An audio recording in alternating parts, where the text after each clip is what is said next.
Alhamdulillahirabbil alamin. Wassalatu wassalamu ala asyrafil anbiya'i wal mursalin wa ala alihi wa sahbihi ajma'in, amma ba'du.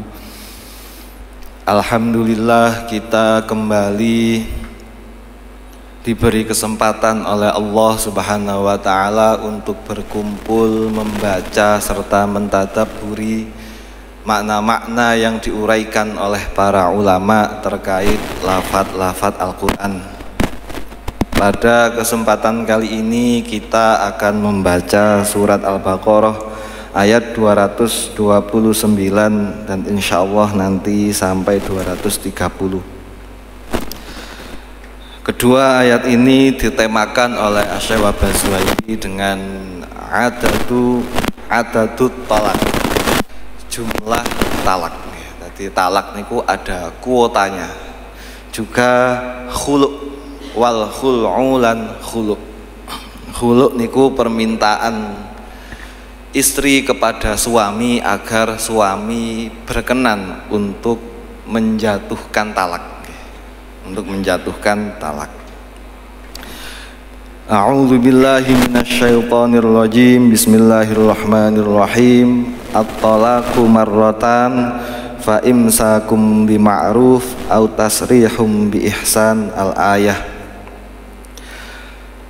At-talaqu marratan, penjatuhan talak itu 2 kali.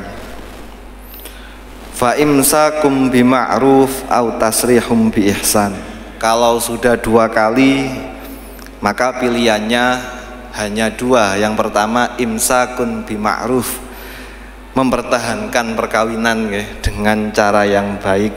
Maksudnya dengan tidak melakukan interaksi suami istri yang baik, dengan tidak melakukan kedzaliman. Au tasrihum bi ihsan, atau melepaskan ikatan perkawinan dengan cara yang baik juga. Yang dimaksud bi ihsan di sini spesifik terkait tentang mahar. Wa minal ihsani alla ya'khudha ala firaqihi laha syai'an mimma liha li annaha zulmun ila akhirih. Di antara ihsan yang dimaksud di dalam ayat ini adalah tidak mengambil tidak mengambil mahar atau harta yang telah diberikan kepada istrinya. Napa nggih? Ngundat-ngundat.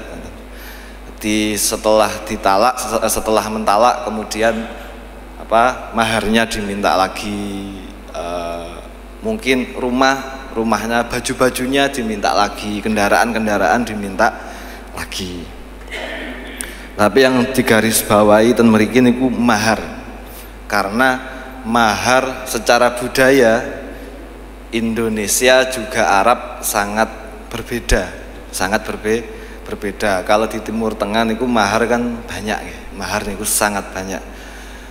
Nabi mawon menikahi Sayyidah Khadijah niku maharnya 100 unta. 100 unta niku pinten nggih? Harganya niku berapa?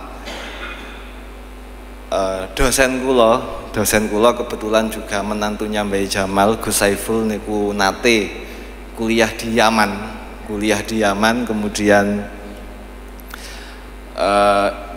ada penduduk sana yang minat, yang tertarik dengan dosen saya tersebut untuk dijadikan menantu. Tapi akhirnya dosen saya tidak berani. Kenapa? Karena maharnya minta di atas 100 juta ya. 200 kalau nggak salah dulu ceritanya Gus Saiful. 200 juta zaman itu mungkin 2000 awal, mungkin ya. Tahun-tahun 2000 awal atau 90 akhir. Itu juga yang menjadi salah satu alasan kenapa di Arab Saudi, di tanah Arab itu banyak laki-laki yang jomblo hingga usia tua ya, hingga usia 40 berapa. Karena nggak berani nikah, maharnya saja mahal. Oleh sebab itu diwanti-wanti oleh Al-Quran bi ihsan. Ay wala yahillu lakum an ta'khudhu mimma ataitumuhunna syai'an.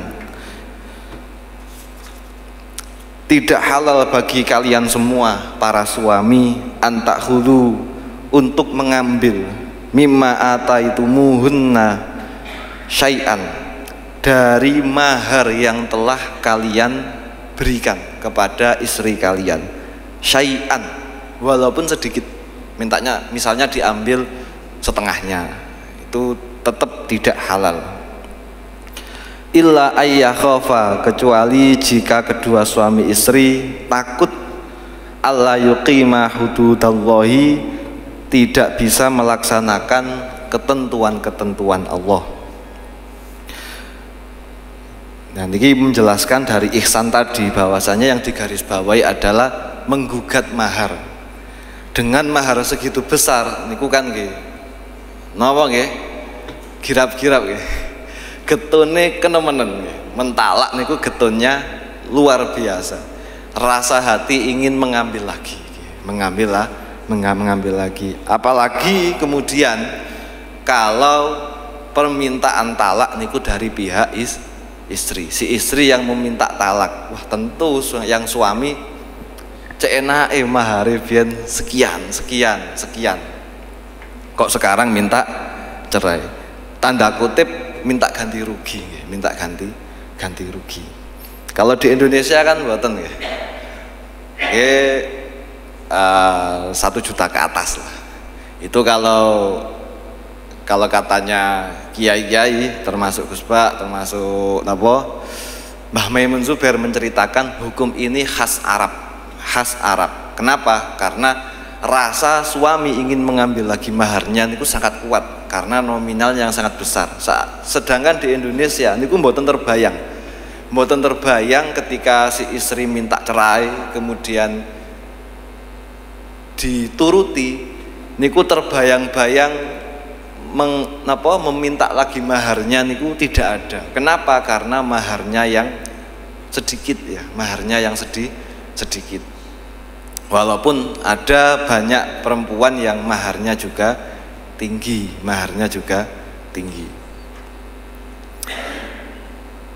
Fa in khiftum, maka jika kalian semua takut alla yuqima hududallahi.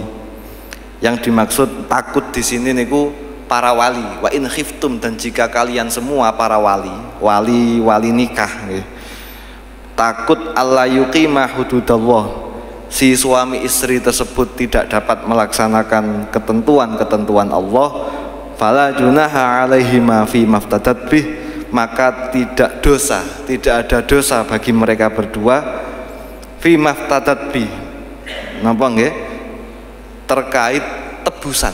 Nah, tebusan yang diberikan perempuan kepada si suami, karena hak talak niku milik suami. Akhirnya si istri ketika meminta suaminya agar menjatuhkan talak, dalam kasus khulu niku si istri harus memberi ganti rugi atau tebusan harga yang digunakan untuk talaknya suami tadi, agar si suami mau melakukan talak. Nanti dijelaskan kenapa kok kemudian harus ada tebusan dan lain sebagainya. Tilka hududullahi fala ta'taduha, semua hukum-hukum tersebut adalah ketentuan Allah, maka janganlah kalian langgar, janganlah kalian lampaui. Wa may yata'adda hududallahi faulaika humudz zalimun, maka barang siapa yang melampaui atau melanggar hukum-hukum Allah, mereka adalah orang-orang yang zalim.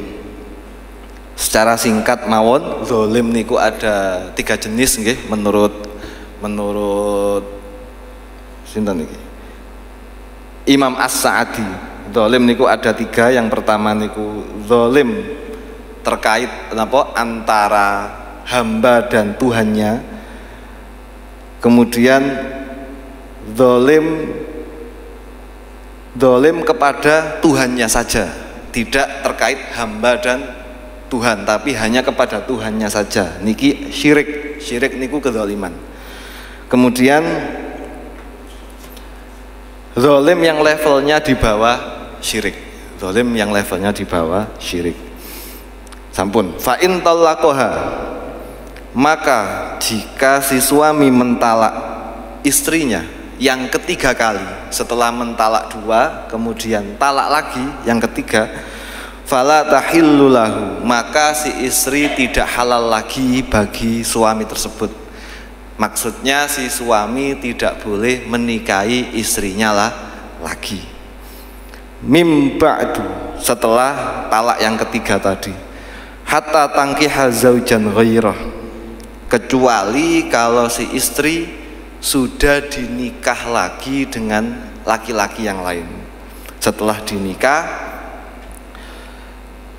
fa in talaqaha, maka jika suami yang kedua mentalak istri tersebut, fala junaha alaihima, maka tidak ada dosa bagi istri dan suami yang pertama ayyataraja'a, untuk kembali menikah, untuk kembali menikah. Indonna ayyuqima hududallahi, jika mereka berdua menduga dapat menjalankan ketentuan-ketentuan Allah. Wa tilka hududullahi yubayyinuha liqaumi ya'lamun. Ketentuan-ketentuan tersebut adalah ketentuan yang dijelaskan oleh Allah bagi kaum-kaum, bagi manusia-manusia yang mau berpikir atau mempunyai ilmu. Beberapa lafadz yang perlu diperhatikan, secara harfiah mawon. Yang pertama setunggal mawon ya, setunggal mawon. Yang pertama niku hududallahi. Gusti Allah sangat berulang-ulang kali menyampaikan lafadz hududallah.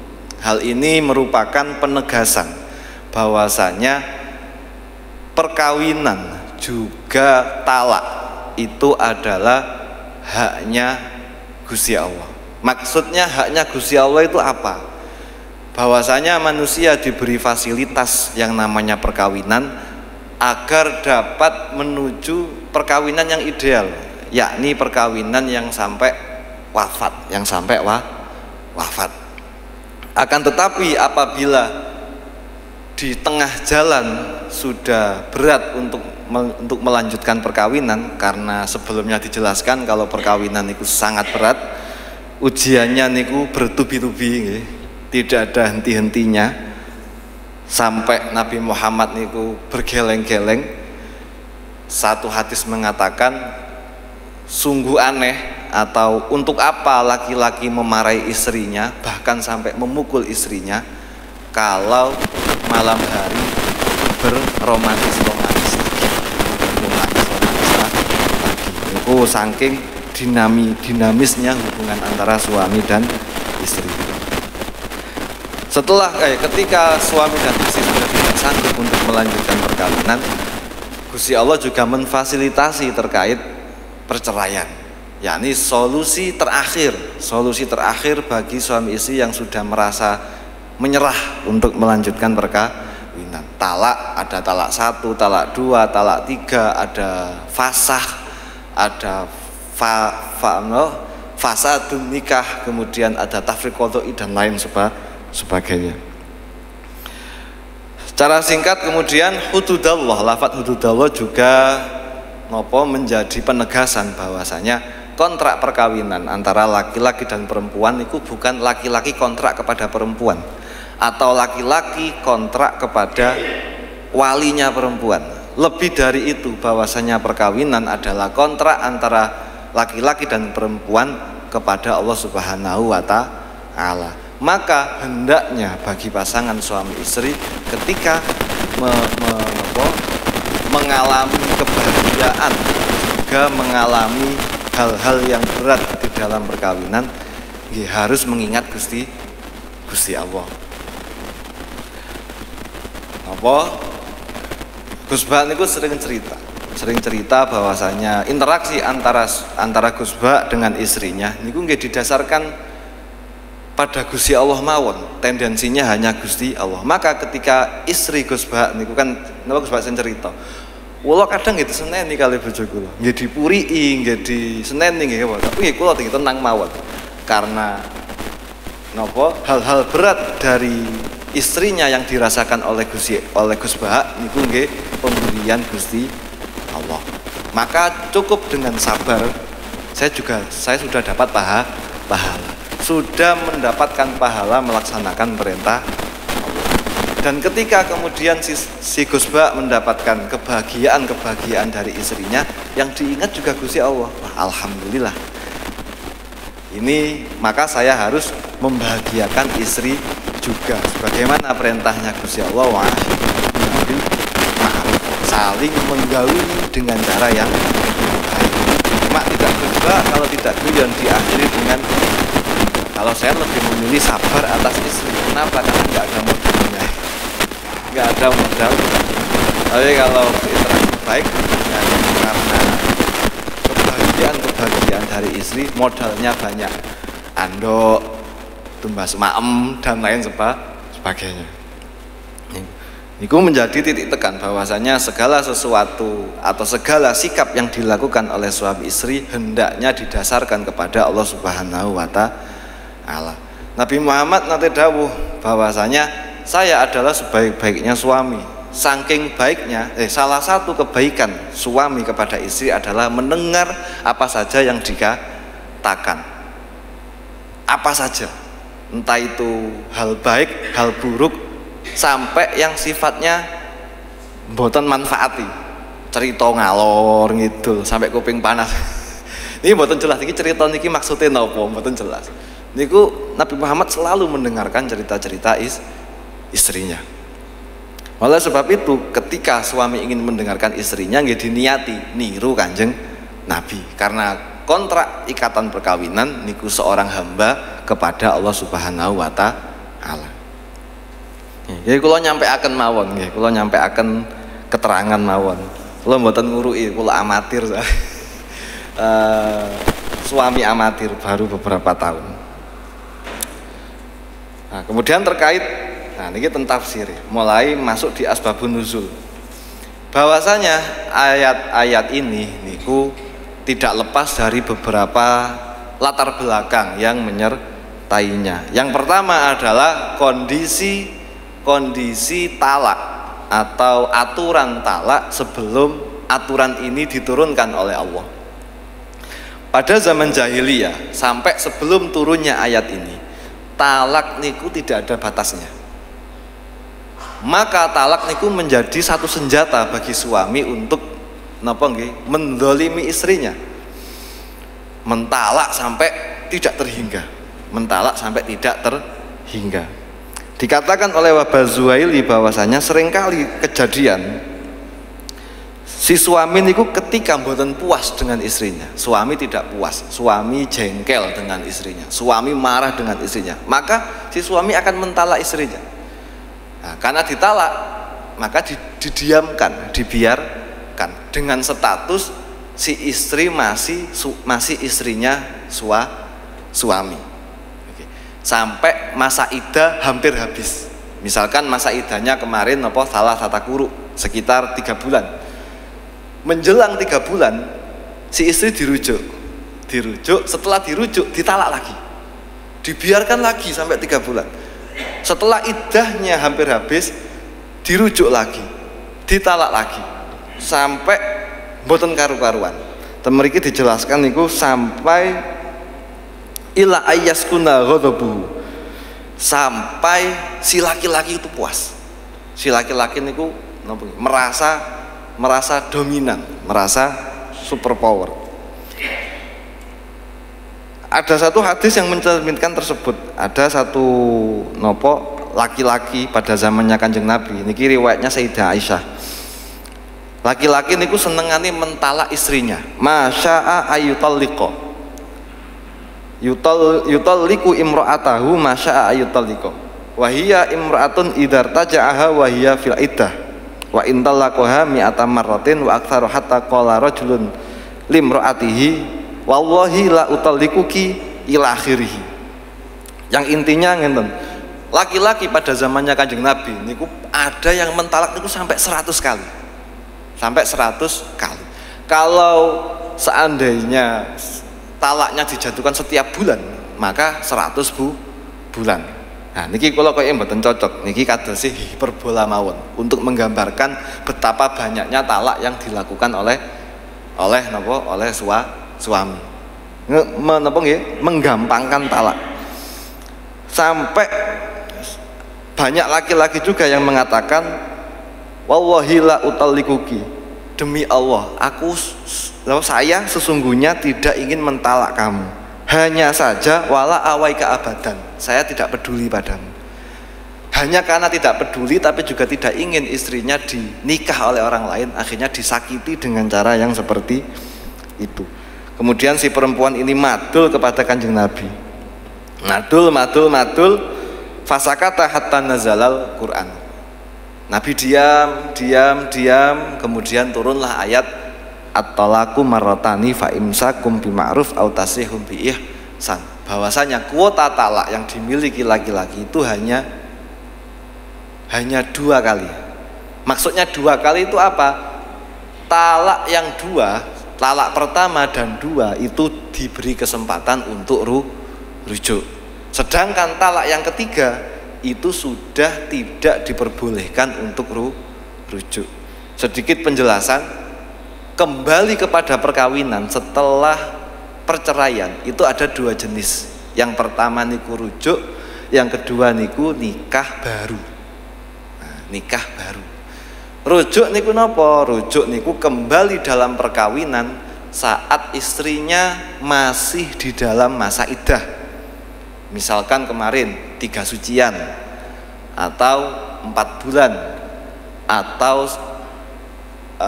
sampai si istri melahirkan watul hamli, itu namanya rujuk. Nah, dalam masa iddah diperbolehkan rujuk baik dengan lafadz maupun tidak. Lafadz itu maksudnya Dek ayo rujuk. Nah, kemudian si istri mau, ya udah, akhirnya rujuk tanpa perkawinan baru. Yang ekstrim niki ten fikih ada, tapi saya harap tidak dilakukan ya, tidak dilakukan. Rujuk bil fi'li, tanpa sanja, tanpa bilang, Dek ayo rujuk, tapi langsung dieksekusi. Baik niku hanya dicium, dipeluk, atau bahkan sampai hubungan suami istri. Walau abaina, di tafsir sebelumnya dijelaskan walau abaina, walaupun si istri nggak mau, si istri menolak, kemudian si suami memaksa, maka rujuknya sah. Kenapa kok dianggap sah? Karena perempuan saat masih dalam masa iddah statusnya niku masih istrinya suami. Nah, masa iddah niki masa tenggang untuk berpikir, kemarin nggih, untuk introspeksi dan lain sebagainya. Meskipun statusnya masih istri, tapi mengurangi jatah talak. Karena dia juga masih istri, maka di dalamnya juga ada kewajiban nafkah iddah. Nafkah iddah, si suami masih harus bertanggung jawab, menyediakan tempat tinggal, memberikan nafkah, lebih-lebih kalau punya anak. Anak niku tidak terikat oleh iddah, nafkahnya niku sampai usia dewasa, niku rujuk di dalam masa iddah. Lah, ketika di luar masa iddah itu namanya nikah baru atau nikah jadid. Maka ketika si istri niku masa iddahnya habis, si suami kalau ingin menikah lagi dengan istrinya atau kembali dalam perkawinan harus melakukan nikah baru, mahar baru, saksi baru, wali baru. Nek resepsi mboten kados sing.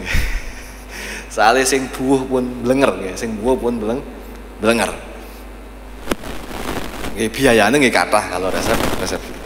Yang intinya niku prosesi perkawinan yang baru. Tidak, namanya bukan rujuk tapi nikah jadid. Lah, nikah jadid niku pun napa nggih? Diakibatkan oleh beberapa hal. Yang pertama karena nopo niku mau habisnya masa iddah. Yang kedua karena fashun nikah niku perceraian karena adanya aib-aib tertentu. Aib-aib tertentu. Misalkan karena impoten, karena impoten, karena ekonomi yang buruk, karena ekonomi yang buruk, karena KDRT dan lain sebagainya. Kemudian si istri atau si suami mengajukan fashun nikah, maka yang jatuh niku namanya talak bain sughra. Talak bain sughra. Di dalamnya tidak ada iddah, tidak boleh rujuk, tapi kalau ingin menikah baru, kalau ingin menikah lagi harus melalui nikah yang baru. Niku fashun nikah. Niku kata wonten ten fikih niku wonten karena baros. Baros niku lepra nggih, karena lepra. Atau karena kemandulan baik dari sisi suami maupun dari sisi istri. Dan fasah niku sifatnya napa? Pilihan, boleh memakai hak fasah, boleh tidak memakai hak fasah. Selanjutnya karena khuluk niku si istri yang tidak puas atas suaminya. Karena nggak puas, entah nggak puas ekonominya, nggak puas gantengnya ya, napa pun blenger. Besok ketok iki ya. Mas talak, minta talak. Maka nanti di dalamnya tidak ada iddah, tapi masa iddahnya ada, tapi rujuknya yang nggak ada.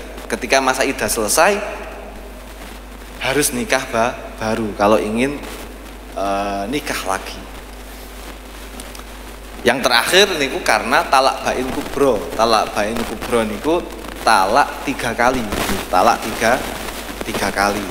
Kalau ingin menikah lagi, sebagaimana ayat yang kedua tadi, si istri harus menikah lagi dengan laki-laki lain dulu, kemudian sama-sama enaknya, ya, sama-sama enaknya, baru kemudian cerai.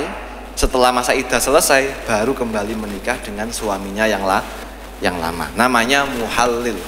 Nanti ada penjelasan lebih lanjut. Itu terkait at-tolaku marrotan. Kemudian wala yahillu lakum, terkait lafadz wala yahillu lakum an ta'khudhu mimma ataitumuhunna syai'a. Itu berlatar belakang bahwasanya laki-laki pada zaman Kanjeng Nabi sebelum turunnya ayat ini niku ketika istrinya minta cerai, niku minta ganti rugi. Bukan ganti rugi, meminta segala sesuatu yang telah diberikan kepada istrinya itu digugat, mau dikembalikan, mulai maharnya, nafkahnya, dan lain sebagainya. Lah, niki kan memberatkan perempuan. Kalau sama-sama fair, harusnya kalau laki-laki boleh mengambil semua keuntungan yang didapatkan si istri, maka si istri juga gitu, boleh mengambil keuntungan yang didapatkan suami. Wah, itu berat bagi suami. Akhirnya diatur, boleh mengambil lagi, boleh meminta lagi, dengan catatan harus setara mahar. Kalau Imam Syafi'i niku mahar misil. Dulu ngasih apa? Misalkan dulu ngasih kebun berapa hektar, ya sesuai itu. Misalkan dulu ngasih maharnya mobil apa ya? Mobil Innova, ya maka harus mengembalikan. Kalau masih ada mobil Innovanya ya mobil Innova, kalau sudah tidak ada ya nominal senilai mobil Innova. Biar tidak merambat kemana-mana, minta sampai dan lain sebagainya. Di sini dijelaskan kana rajulu yaqulu min imraatihi nakhlahu ay ata'ahu alladhi nakhalaha wa ghairaha la yara anha alaihi junahan. Segala sesuatu yang telah diberikan kepada istrinya niku ketika talak niku diambil lagi, dimakan, diminta, si istri harus bisa menuruti. Akhirnya turun ayat wala yahillu lakum an ta'khudhu mimma ataitumuhun. Kemudian fa in khiftum alla yuqima niki terkait khulu. Cerai dari pihak istri. Maksudnya itu istri meminta agar suami mencerai. Itu ada dua. Yang pertama niku fashun nikah, atau yang dalam fikih kontemporer itu nanti menurunkan lagi yang namanya cerai gugat atau perceraian yang dijatuhkan oleh hakim. Yang kedua niku khulu. Yang pertama, kalau yang dari pihak istri karena fashun nikah, berarti boleh jadi penyebabnya adalah suami. Mungkin suaminya KDRT, mungkin suaminya nakal, suaminya tidak bisa mencukupi nafkahnya, tapi tidak mau mencerai. Maka di momen itu si istri boleh mengajukan ke pengadilan agar si hakim menjatuhkan talak karena si suami tidak mau. Yang kedua hulu niku si istri minta si suami atau mungkin hakim kalau di Indonesia untuk agar suami menjatuhkan talak, menjatuhkan talak karena alasan yang tidak jelas. Mungkin tadi ya, mungkin karena bosen belenger ningali suaminya, melihat suaminya setiap hari bosen. Kedua, karena tidak bersyukur atau tidak puas terhadap suami. Asbabun nuzulnya nggih lucu. Ada perempuan yang namanya Jamilah, saudaranya Abdullah bin Abi ibn Salim. Dia niku punya suami namanya Thabit bin Qais. Wakilah Jamilah niku sesuai namanya, orangnya cantik. Sedangkan Thabit bin Qais niku secara fisik tidak selevel dengan Jamilah. Duko elek nemen akhirnya. Kira-kira niku. Duko elek nemen. Akhirnya suatu saat si Jamilah madul sambat ten gene Kanjeng Nabi. Sambat dia berkata, "Ya Rasulullah, innila uaibuhu fi dinin wala fi khuluqin." Ya Rasul, sungguh saya tidak mencacat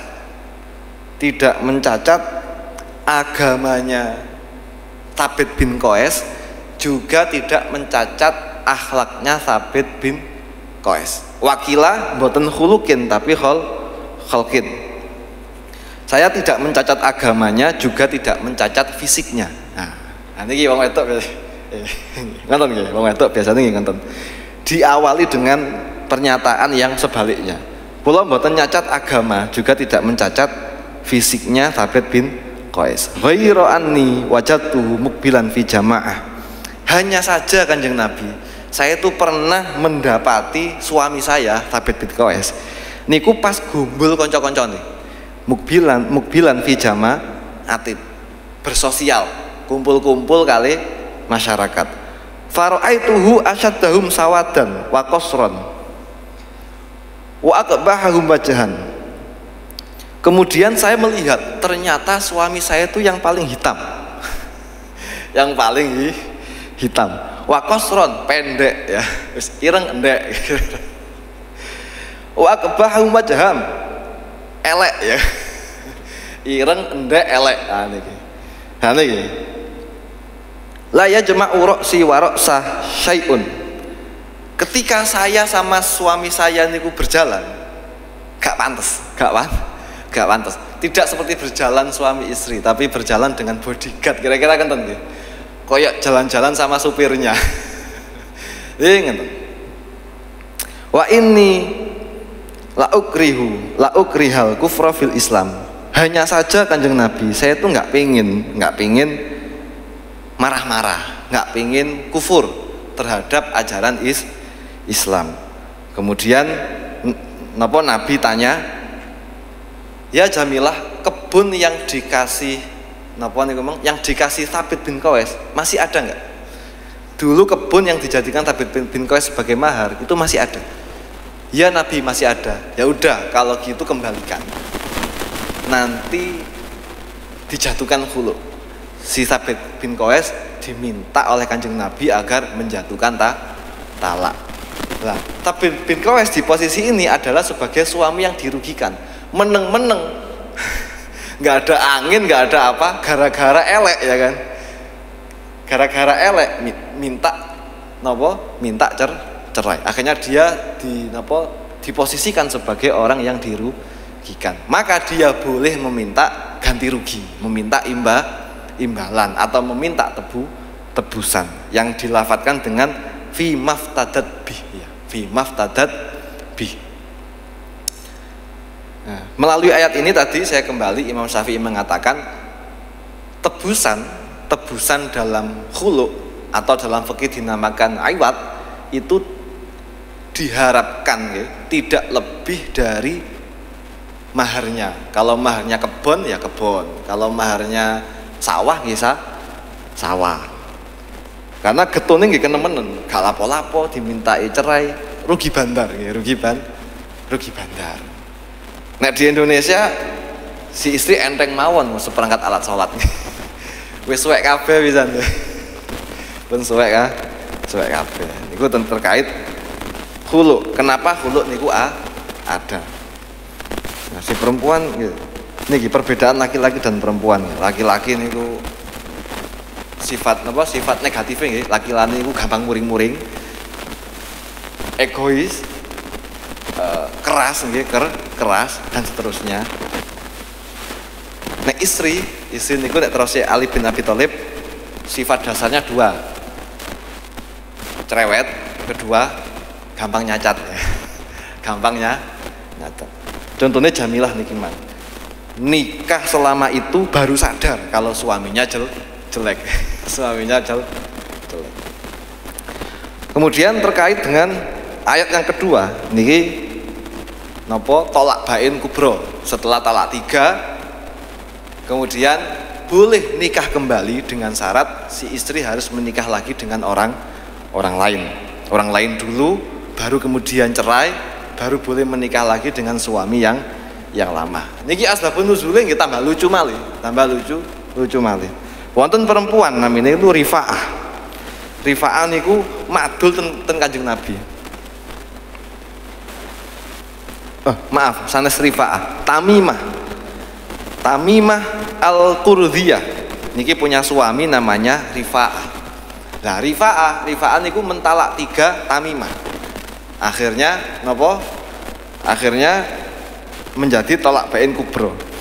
Kemudian si Tamimah itu menikah lagi dengan sahabat yang namanya Abdurrahman bin Zubair. Niki niate manas-manasi Rifa'ah.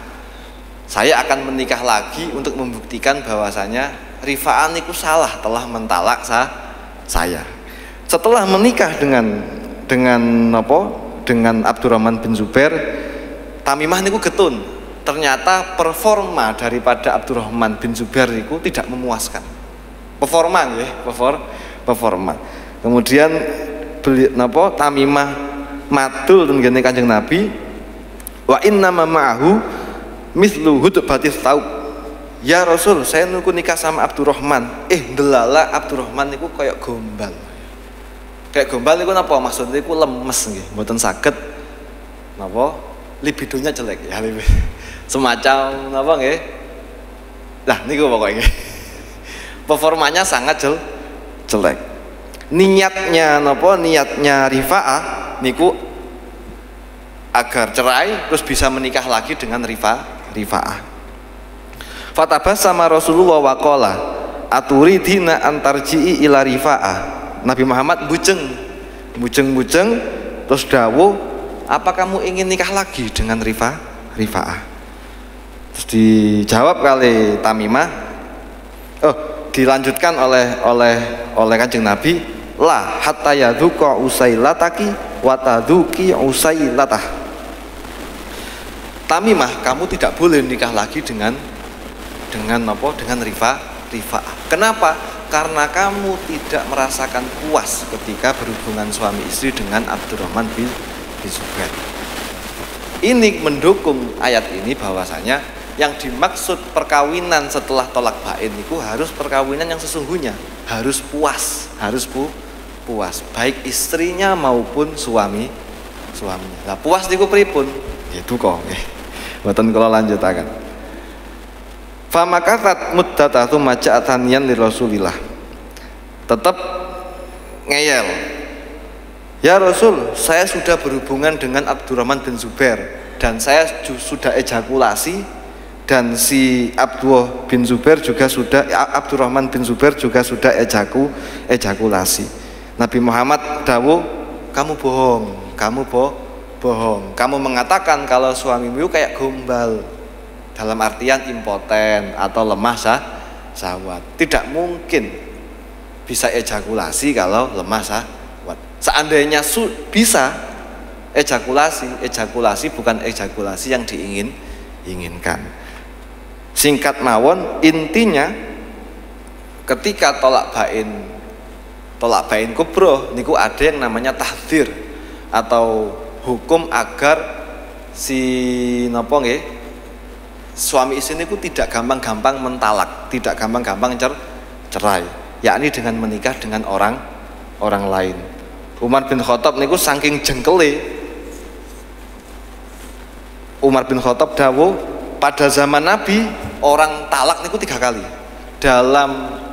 Pada masanya Abu Bakar talak niku 3 kali. Aku iku wis kesel.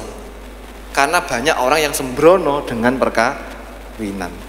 Gak kesuwen ketika orang minta talak langsung saya jatuhkan 3. Ben boten sembro